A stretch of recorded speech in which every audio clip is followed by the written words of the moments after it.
আমি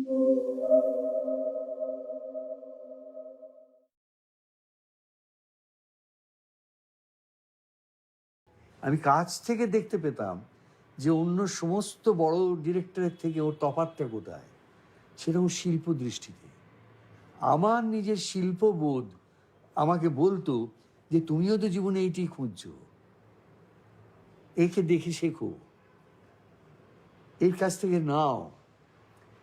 এই জন্য আমার হয়তো ওর প্রতি যে শ্রদ্ধাটা সেটা এত অটুট ছিল, এই ভরসাটা তার উপর আমার ছিল। এই দিক থেকে আমার অটুট একটা আস্থা ছিল তার উপর, বিশ্বাস ছিল। সেই জন্যই আমাদের এই ধরনের একটা বোঝাপড়া তৈরি হয়েছিল। Devi to Charulata. During this period, Ray made films about the British Raj period, a documentary on Tagore, a comic film, Mahapurush, and his first film from an original screenplay, Kanchenjunga. He also made a series of films that, taken together, are considered by critics among the most deeply felt portrayals of Indian women on screen. Ray followed Apur Sansar with 1960's Devi, the Goddess, a film in which he examined the superstitions in Hindu society. Sharmila Tagore starred as Doya Moyi, a young wife who is deified by her father-in-law. Ray was worried that the Central Board of Film Certification might block his film, or at least make him recut it, but Devi was spared. Upon international distribution, the critic from Chicago Reader described the film as full of sensuality and ironic undertones.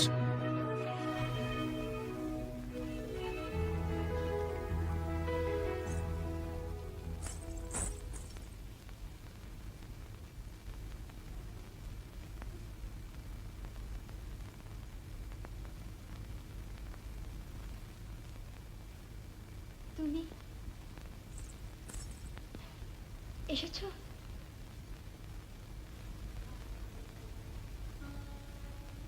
দয়া,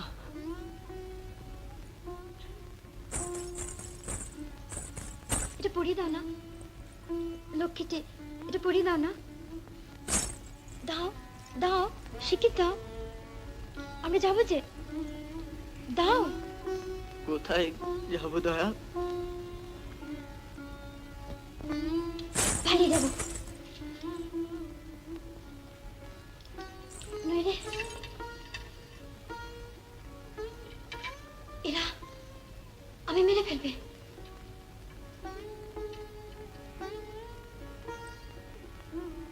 খোকাকে দয়া,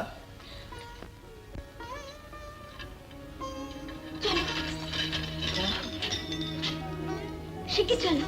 দয়া, চলো। দয়া, ছাড়ো।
In 1961, on the insistence of Prime Minister Jawaharlal Nehru, Ray was commissioned to make Rabindranath Tagore, based on the poet of the same name, on the occasion of his birth centennial, a tribute to the person who likely most influenced Ray. Due to limited footage of Tagore, Ray was challenged by the necessity of making the film mainly with static material. He said that it took as much work as 3 feature films. In the same year, together with Subhas Mukhopadhyay and others, Ray was able to revive Sandesh, the children's magazine which his grandfather had founded. Ray had been saving money for some years to make this possible. A duality in the name, Sandesh means both news in Bengali and also a sweet popular dessert, set the tone of the magazine, both educational and entertaining. Ray began to make illustrations for it, as well as to write stories and essays for children. Writing eventually became a steady source of income. In 1964, Ray directed Charulata, The Lonely Wife. One of Ray's favorite films, it was regarded by many critics as his most accomplished.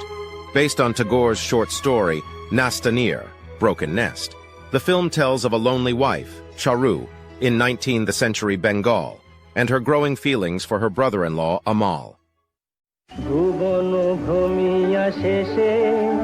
আমি এসেছি নূতন দেশে ভুবন ভ্রমিয়া শেষে আমি এসেছি নূতন দেশে আমি অতিথি তোমারি দ্বারে আমি অতিথি তোমারি দ্বারে ওগো বিদেশিনী ওগো বিদেশিনী ওগো বিদেশিনী ওগো বিদেশিনী.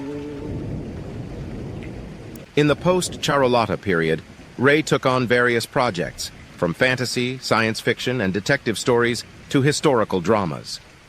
Ray also experimented during this period, exploring contemporary issues of Indian life in response to the perceived lack of these issues in his films. I find that whenever I need to be energized or re-inspired, I go back to his films along with other great directors like Rossellini and Visconti and others. But what was special to me about Ray was that I come from a working class family that was not educated. So there were no books in my house.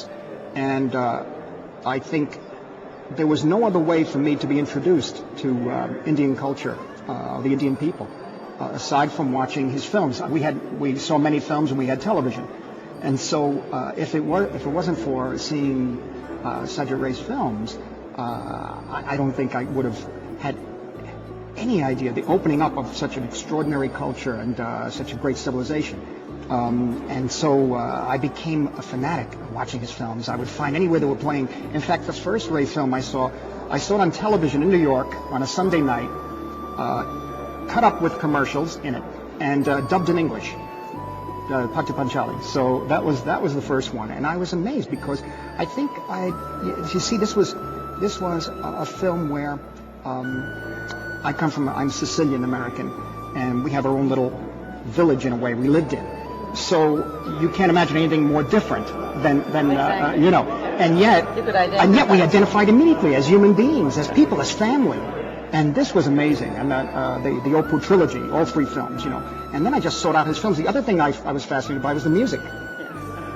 And I sought the music out, and I found one album by Ravi Shankar, which was called Improvisations, who composed the music for that film.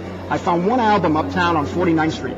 So and you've seen the music room. Yes, well, the music room for me is my favorite. I'm a great admirer of all his films, but I like Devi, the Upward Trilogy, Distant Thunder, the Chess Players, Charulata. I may not be pronouncing it properly, excuse me, but the music room for me, I studied over the years. Now, finally, I think 7 years ago, they made a beautiful restoration, and I screened it at least 3 times already in the past 2 years. I'm very, very concerned, particularly of films from India that be shown in America in their proper form. The first major film in this period is 1966's Nayak, The Hero, the story of a screen hero traveling in a train and meeting a young, sympathetic female journalist. Starring Uttam Kumar and Sharmila Tagore, in the 24 hours of the journey, the film explores the inner conflict of the apparently highly successful matinee idol. Although the film received a Critics' Prize at the Berlin International Film Festival, it had a generally muted reception.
In 1967, Ray wrote a script for a film to be called The Alien, based on his short story Banku Babur Bandhu, Banku Babu's Friend, which he wrote in 1962 for Sandesh magazine.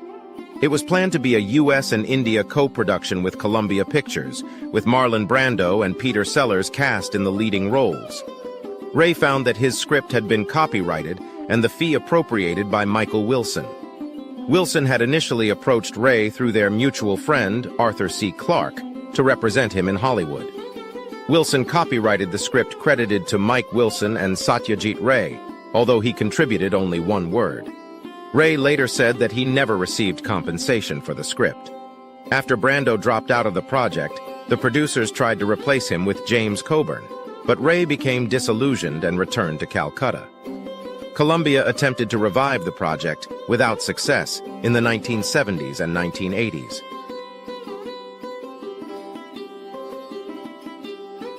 Sumitra Chatterjee said in his book, The Master and I, that Satyajit Ray traded him as a son and a precious gem that Satyajit has found in his life. Sumitra says he believes that what he was it's one of the main reason was Mr. Satyajit Ray. These two people had a great bonding together and a sense of family bonds. They were like family to each other. AD loved each other very much. They were friends. Satyajit was big brother, and Sumitra was his small brother. In 1969, Ray directed one of his most commercially successful films, a musical fantasy based on a children's story written by his grandfather, Gopi Gain Bagha Bain, The Adventures of Gopi and Bagha. It is about the journey of Gopi the singer and Bagha the drummer, endowed with 3 gifts by the King of Ghosts to stop an impending war between 2 neighboring kingdoms. One of his most expensive projects, the film was also difficult to finance. Ray abandoned his desire to shoot it in color, as he turned down an offer that would have forced him to cast a certain Hindi film actor as the lead.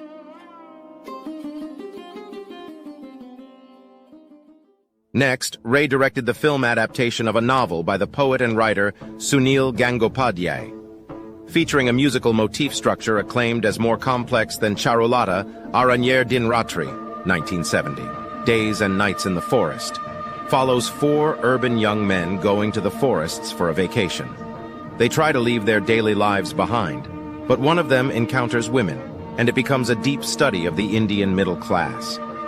First shown at the New York Film Festival in 1970, critic Pauline Kael wrote, Satyajit Ray's films can give rise to a more complex feeling of happiness in me than the work of any other director. No artist has done more than Ray to make us reevaluate the commonplace. Also in the 1970s, Ray adapted 2 of his popular stories as detective films. Although mainly aimed at children and young adults, both Sonar Kella, The Golden Fortress, and Joy Baba Felunath, The Elephant God, became cult favorites. In 1977, Ray completed Shatranj Ke Khilari, The Chess Players, a Hindustani film based on a short story by Munshi Premchand. It was set in Lucknow in the state of Oudh, a year before the Indian Rebellion of 1857. A commentary on issues related to the colonization of India by the British, it was Ray's first feature film in a language other than Bengali. It starred a high-profile cast including Sanjeev Kumar, Saeed Jaffrey, Amjad Khan, Shabana Azmi, Victor Banerjee, and Richard Attenborough. Despite the film's limited budget, the Washington Post critic gave it a positive review. Ray possesses what many overindulged Hollywood filmmakers often lack, a view of history. I think it's belittling to someone like the great Mr. Satyajit Ray to say हमको उनकी ये film पसंद थी. I think he's even beyond the films he's made. He's how to say, he's an institution for cinema, not only in this country but across the world. So we actually need to think of him with a lot of reverence instead of commenting on his work. And someone like me who is into films, compared to him in a very minuscule way, I would never be able to comment on a great and say, oh, उनकी ये film बहुत अच्छी थी.